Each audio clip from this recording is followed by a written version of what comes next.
guys, and welcome back to Shuffle. So, let's just jump right back in. Oni-chan, does it hurt?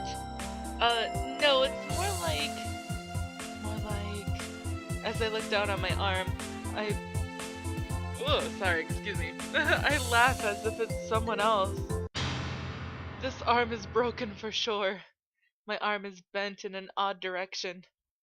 Don't tell me.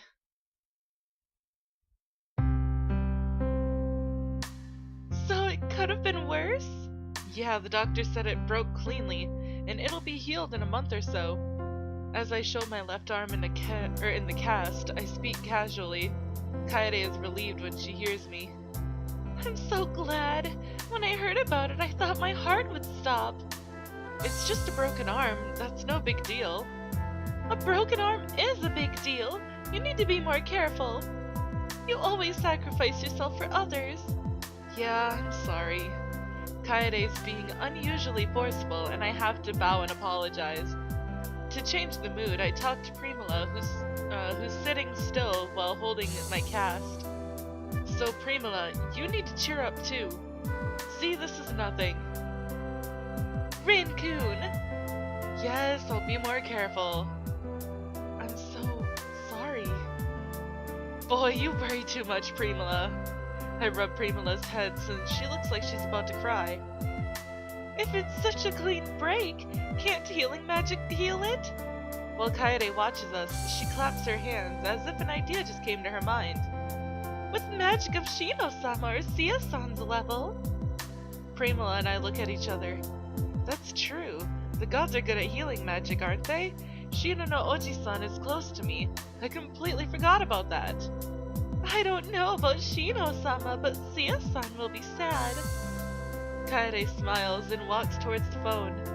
I'll call Sia-san. Please. As I speak, I notice something warm on my arm. Primula's hands on my arms are glowing with a pale color. With her eyes closed, her hands are truly glowing. Eh? Reem-chan. The soft glow embraces everything. It's such a comforting glow. This light. This is the light of healing?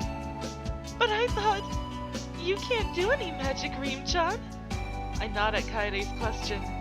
Although she has the most powerful power of all the three worlds, she can't suppress it or use it. That's Primula, we thought. But what we're seeing is Primula's magical glow. The light starts to converge, and then gets weaker and weaker. As soon as it disappears completely, the cast on my left arm falls off with a noise. How is it, Oni-chan? Primula looks at me as she tries to catch her breath. While Primula looks at me, I look at my broken left arm. It's not painful at all. I bend it. I don't feel any pain and it moves without problems. Is it Is it healed? Primula, Yeah, I used my power. I healed you. Primula laughs emotionally. She's never been able to use the magic before. She's used her magic that's strong enough to destroy a city to heal. Primula, what should we do at a time like this? I'll cook a meal to celebrate as a start. It's rather common, but I guess it's appropriate. I feel happy, but more than that, I'm surprised. We don't even know what to say to her, so we just say some generic stuff. But as more time passes, I can think more straight. Then I finally realize what just exactly happened. Primula! I hug the tiny body in front of me as hard as I can. And it's the next day. Huh? When Primula and I get home from the academy, we see two figures standing in front of the house. What are they doing? I bet they've been waiting for us to get home. We walk towards them and speak to them. So what are you two doing here? When they hear us, they turn to me with unusually serious faces. We need to talk to you. Can we come in? Yeah. I nod. So, what do you want to talk to us about? Is it true that Primula can use her magical power? Boy, you guys are quick. I only told Sia and Nerene about it today at the academy. It was a very simple healing power, but I was able to use it. I healed his broken arm. So, it is true. You don't look too happy. Unfortunately, we're not. When you hear what we need to tell you, you'll understand. What is it? I frown as I listen to him. The King of the Gods continues keeping the serious face. I'll be direct. We have to take Primula back to the facility in the world of devils. She probably won't be able to come back. Ever. What? Primula was living here in the world of humans only because the plus for a suppression of the magical power. Yet her power has come out. Now we have to make her use the power for research. Wait a minute, for research? What are you talking about all of a sudden? What they're telling us is so sudden and I can't quite follow. I get up from the sofa and start yelling. As I explained to you before, Primula is simply a homunculus made for research. Her priority is to be part of it. She gained power for that reason. But what do you mean by her priority? What kind of research is it anyway? Is it that important? I question them while yelling at them. She gained the power for research, but it's her priority. I don't get it. The King of the Devils speaks calmly. It's research of life. It sounded like the voice of a criminal. It was as if he's ridiculing himself. The power is like a miracle. It can destroy, repair, protect, and heal. It's such a miraculous power. But there's one thing that miraculous power can't control. That's lives. It can't revive the dead. The healing power is unlimited. But what if we can make it possible? What if we can revive the dead? What if we can help the dying ones? The research is for that. Lives. But why does it have to be Primula? It has to be Primula. Because Primula is an ultimate contradiction. Think about it. To research lives, we create lives. Do you think that's possible? No way, that's impossible. We were researching to create lives, and only a miracle can do that. Primula is the miracle. That's why if we research Primula, the miracle, maybe we can find out what we need. Primula is the completed body. The one and only completed body. That's why it has to be Primula. To create lives is like creating souls. The created lives suppressing the power of souls. The magical power. Don't you think that's an important research? That's why we wanted Primula to suppress her magical power, yet she now controls it. The world of devils and the world of gods. We can't stop such a huge research with high expectations. For the development of the magical power, we need Primula. I understand what they're saying. I understand how meaningful the research is, but I can't agree. How could I? But how can you say she can never come back so suddenly? For her to be here in the world of humans, that's something we didn't plan. Please understand that in itself was a compromise. Unfortunately, this is already decided. Nothing will change the decision. She will return to the world of devils next weekend and will stay in the facility. So please get your stuff ready, Primula. That's it. Sorry to bother you. They leave before hearing our responses. It's an order. They didn't come to ask for advice or to confirm. They came to declare. They only told us what was already decided. I glare at their backs. You don't need to go. Oni-chan. What they're saying is that they'll keep you until you die, right? That's stupid. How can anyone agree to something like that? You finally got it, right? You finally got a lot of things. Something you never had before, and something you always wanted. You don't need to give them up. I embrace the tiny body in front of me. I don't want to lose this warmth. I don't even want to think about it. Primula embraces me back. She grabs onto me tightly as if she's craving for warmth. I don't want to give them up. I want to be with you forever. I want to be with you even after I'm dead. Okay, then we will be together. I'll think of something. I won't let such a stupid pronouncement take my precious thing away. What can I really do? Nothing, I know that. But I don't want them to take her away from me. I want to keep embracing this warm body in my arms. This is too precious to be taken away so suddenly. And then it's the next day.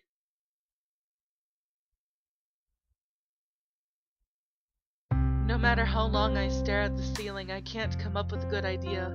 But there's nothing else to do, so I just lie on my bed and stare at the same ceiling. The words from the two kings go around in my head. I know I have to do something, but there's nothing I can do in reality. The more I think about it, the more I realize there's nothing for me to do. Even if I want to change the situation, there's absolutely nothing I can do. I hear a sudden knock on my door and hear a voice. Hey, Oni-chan, can I come in? Primula? Sure, it's open. The door opens and Primula comes in. She runs into the room and sits on my bed. I get up and smile at her, trying to forget about my depressing thoughts. What are you doing this late? It's past your bedtime. Primula looks down with a red face and then peeks at me. She opens her mouth while playing with her two index fingers in front of her chest. Oni-chan, we've only done it once. It's been over a month now, and I think... Don't you want to do it? Boy, you sure ask directly. Did something happen? No, not really. But you haven't asked me since, so I thought maybe you don't want to. I smile. As a healthy guy, how can I not want it? Actually, I had to control myself. Listen, if possible, I would do it every day. But I have to control myself. Primula doesn't care what I'm trying to tell her. As long as if it's with you, there's no need for self-control. Then she pushes me down under the bed and I have to cut here. So I will see you guys after it's all done.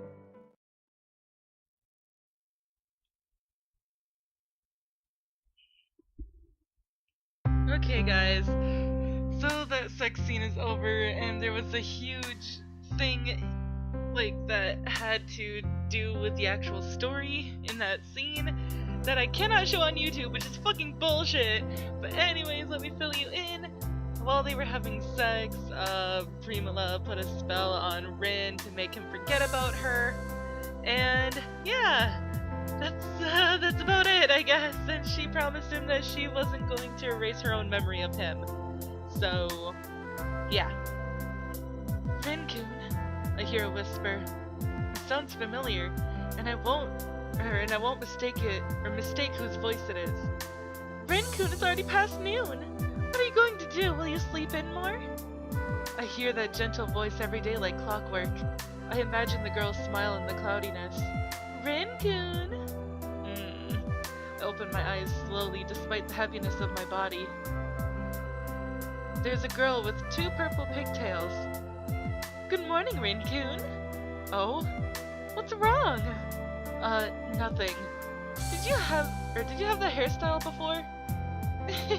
You forgot? I always have this hairstyle. Yeah, you're right. I guess I was just dreaming. You must have stayed up late last night. You're spacing out. So since you're up, I'll prepare breakfast now. You shouldn't go back to sleep, okay? Kaede leaves the room giggling. My head still feels unclear. Alright. You weren't dreaming. What? At the moment she leaves the room, I see her face. The face is filled with sadness. And it's the next day.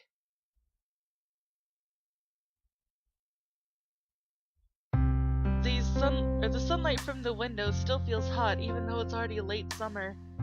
Rin is standing in the glaring sunlight without moving an inch. He's spacing out, just looking outside the window. What do you think of that? Well, I guess it's pretty obvious. I feel bad for Rin-kun and Rin-chan. Dad is too harsh. Itsuki and the others are talking about Rin in the corner of the classroom. Primula told them about what happened. It feels painful for all of them to see Rin now. He no longer remembers Rin-chan, huh? What's Rin-chan doing now? It's arranged that they'll take her back this weekend, so she's staying at my place. She's coming to school, but she's avoiding Rin-sama. Rin-kun must have forgotten about her, but he seems to remember her somewhere in his mind. He's like that all the time at home, too. Aren't they the kings of the devils and gods? Why can't they use their power over this? The girls look all upset, but Itsuki seems calm in contrast and shrugs. Well, because they'll have a problem later. The research has taken a lot of sacrifices. If they stopped it forcefully, there'd be much resistance. Many people are expecting a great result for resurrection and healing magic. It's not an exaggeration to say there might be a rebellion. Even so, I don't want to see Rin-kun like that. If nothing changes, neither Rin-sama nor Rin-chan are going to be happy. I want Rin-kun to always smile. Is that alright? If you help Tsuchimi and Rin-chan, that means... That's no problem, right guys?